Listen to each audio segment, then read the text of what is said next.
El último lustro ha dejado ver que la política energética requiere de cambios urgentes hacia un modelo que resuelva los serios retrasos en materia de una transición justa, competitiva, incluyente, accesible, limpia e inteligente, y con reguladores autónomos que protejan al usuario. Pero ¿por dónde empezar a tomar al toro por los cuernos? Algunas respuestas han sido puestas sobre la mesa por expertas como nuestra invitada de esta noche, Rosanetti Barrios, y a quien le agradezco converse con nosotros esta noche. Buenas noches, Rosanetti. Hola, Rosanetti. ¿Está abierto tu micro? Sí, espero que me escuchen ahí. Ah, sí, perfecto, Rosanetti. Okay. Muchas gracias, Hola. Rosanetti. Bueno, mira, pues, tenemos obviamente muchísimas preocupaciones acerca de si el modelo de política energética actual, funcionando como está, da para lo que requiere México. Claro, con muchísimo gusto. Antes que nada, muchísimas gracias por la invitación y la oportunidad de compartir esta pregunta tan importante que haces. Para responderla, lo primero que tenemos que recordar todos es que estamos viviendo en el siglo XXI. Y en el siglo XXI la humanidad enfrenta un riesgo probablemente el más importante de la historia, que es la crisis climática. La crisis climática amenaza con desaparecer a la especie humana. La buena noticia es que hay forma de evitar esta tragedia. ¿Cómo? Yo te diría fundamentalmente con un cambio estructural en los sistemas energéticos. Esto es, tienes que dejar atrás el siglo XX, dejar de apostarle a los fósiles y concentrarte en las nuevas tecnologías que te trae el siglo XXI. La idea entonces es ir disminuyendo el petróleo, el uso que tenemos hoy de petróleo, de gas y de derivados, para sustituirlo por energía eléctrica que sea limpia, al mismo tiempo que consumimos menos energía y tenemos que hacer lo mismo o más. Entonces, primero que hay que hacer para tener un sistema energético que cumpla con todo esto es dejar de voltear al pasado como se ha venido haciendo toda esta administración, que le apostó a los fósiles, y eso, entre otras cosas, pues ya nos costó un dineral, tanto como 2.5 billones de pesos, que es más o menos el 10% del PIB. ¿Cómo se le apuesta entonces al futuro? Con la transición energética como el eje fundamental de ese sector energético, que le traiga a la población energía siempre suficiente, esa no debe faltar, ojo. Es importante que se sepa que la transición no implica el riesgo de quedarnos sin energía, es una planeación. Energía suficiente, energía limpia y energía que cueste mucho menos que esta apuesta al pasado que nos ha costado ya, insisto, el 10% del PIB. Bueno, entonces, primer elemento. Segundo elemento, México es un país que depende en términos energéticos fundamentalmente de Pemex y de CFE. Y Pemex y CFE, gracias a esta apuesta al pasado, hoy son empresas que tienen una gigantesca dependencia de los combustibles fósiles. Yo sé que pues Pemex es la petrolera, sí, por eso es parte de sus problemas, que han perdido muchísimo dinero ya, que entonces están operando, haciéndole daño al planeta y a la salud de los mexicanos. Por lo tanto, tienes que modernizar a las dos empresas del Estado, sí o sí. ¿Cómo se les moderniza? Pues yo te diría, primero que nada, con una administración seria, profesional y técnicamente bien preparada, muy diferente a lo que hoy tenemos, que son puros intereses políticos, con personas que sepan de qué se trata el negocio energético en el siglo XXI, que no le tengan miedo a competir, porque es fundamental competir para que los mexicanos ganemos.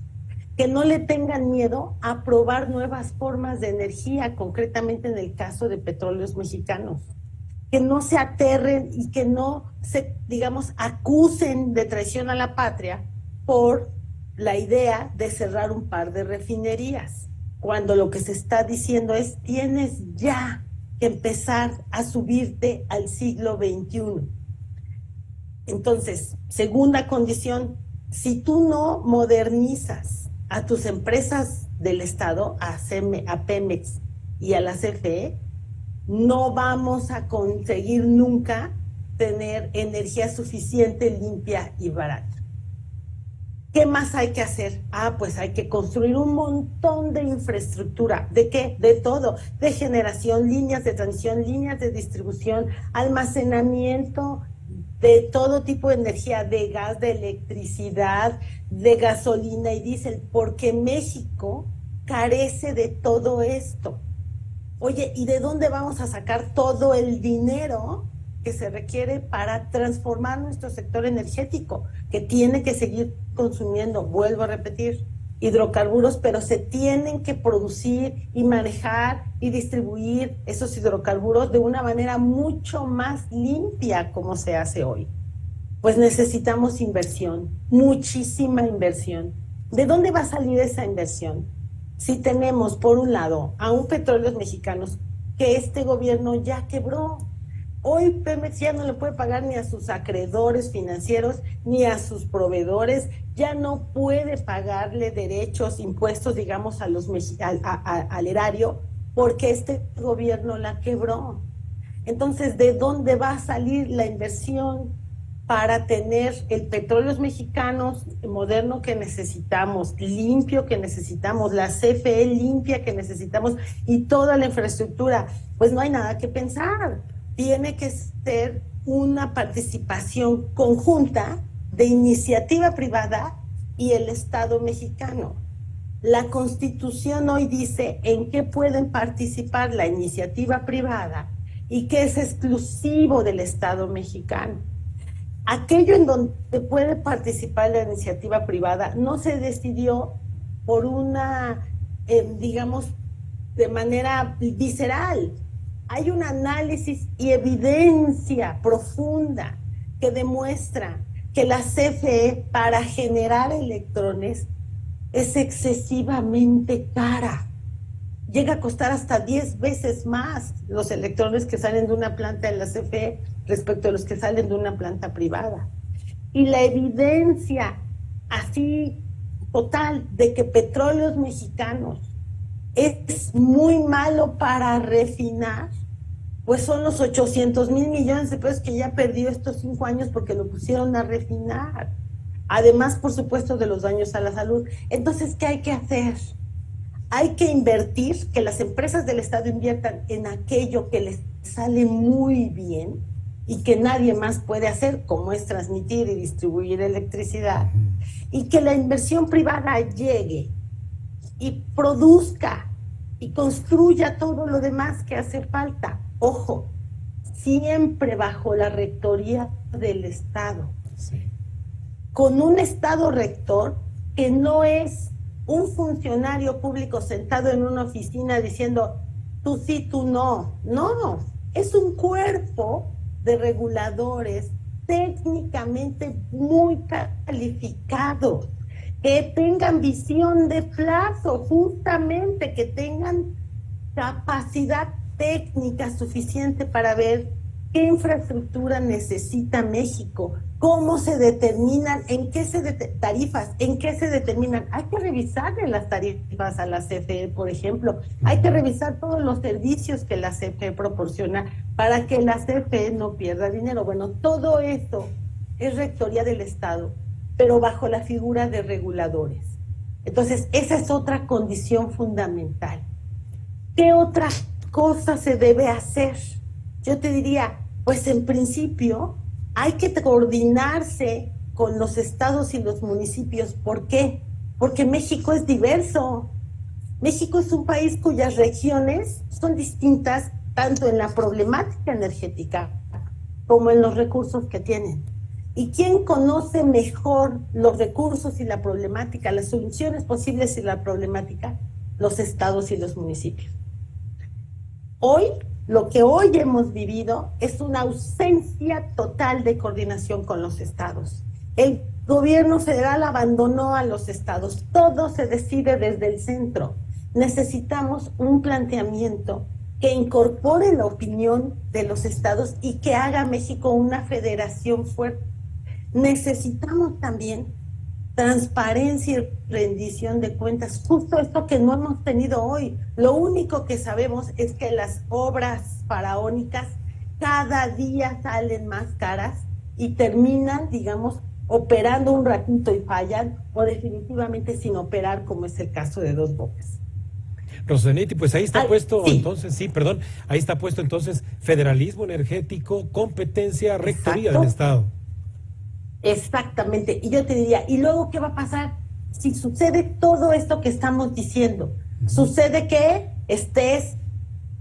que tengas a la transición energética como tu columna vertebral, que modifiques el modelo de negocio de las empresas del Estado y que les des dirección profesional, que se construya un montón de infraestructura moderna, eficiente, y que el Estado rector esté vigilando los intereses de los usuarios, y finalmente que haya federalismo energético y transparencia. Lo que va a ocurrir es que los costos tan altos que hoy tenemos de energía, y ojo, súmele a lo que paguen, los 2.5 billones de pesos que ya se perdieron, porque eso los pagamos los mexicanos.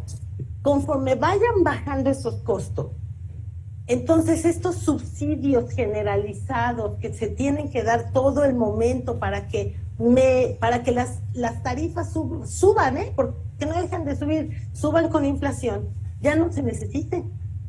Claro. Si finalmente cada mexicano puede decidir sobre su energía y decir, yo prefiero tener un techo solar y una batería en lugar de depender de la empresa del Estado, que se haga. Y entonces pagar menos de lo que hoy pagas, eso es perfectamente posible. Y con eso, con los menores, en lugar de estar dando esos subsidios federalizados, y al tener participación privada a la que le puedes decir, a ti también claro. te va a tocar aportar, sí. creas programas sociales. Sí, claro, sí, Rosa Netti. Y con exactamente, y con esos programas sociales puedes, por ejemplo, llevarle techos solares a los que menos tienen. Claro. Puedes capacitarlos sí. financieramente, técnicamente, para que se hagan cargo de su propia energía sí. y no tengan que depender del favor, de la asistencia sí. del gobierno en turno. Sí, no, claro. No más dictar, no más, la energía termina siendo, en el siglo XX lo fue, sí. un arma política. Yo sí. decido quién, en dónde, cuándo y a cómo. Sí, no. En el siglo XXI, la tecnología nos permite que cada quien se apodere de su energía. Claro. Y entonces, que no sea nunca más un arma política. Yo te diría, esto es lo que se necesita. Perfecto, pues ahí está puesto sobre la mesa, Rosa Netti. Te quiero comprometer porque nos quedaría pendiente tratar contigo, por ejemplo, pues que esto subyace un nuevo modelo a las oportunidades de las que tanto se ha hablado como un mito que es el nearshoring. Así que muchísimas gracias, Rosa Netti, y te comprometo a que conversemos en una próxima ocasión. Encantada de estar aquí. Muchísimas gracias por tu invitación. A ti, Rosa Netti, te agradezco mucho. Muchísimas gracias. Hasta luego. Hasta luego. Bueno, pues ahí lo tiene. No puede retrasarse más un cambio de modelo de transición energética en México que garantice un mejor ambiente y atracción de inversiones en producción y consumo. Antes de ir a una breve pausa, les recuerdo, como siempre, nuestras redes sociales para que nos sigan: Facebook, Instagram y X, en Mexiquense TV y Raimundo Tenorio.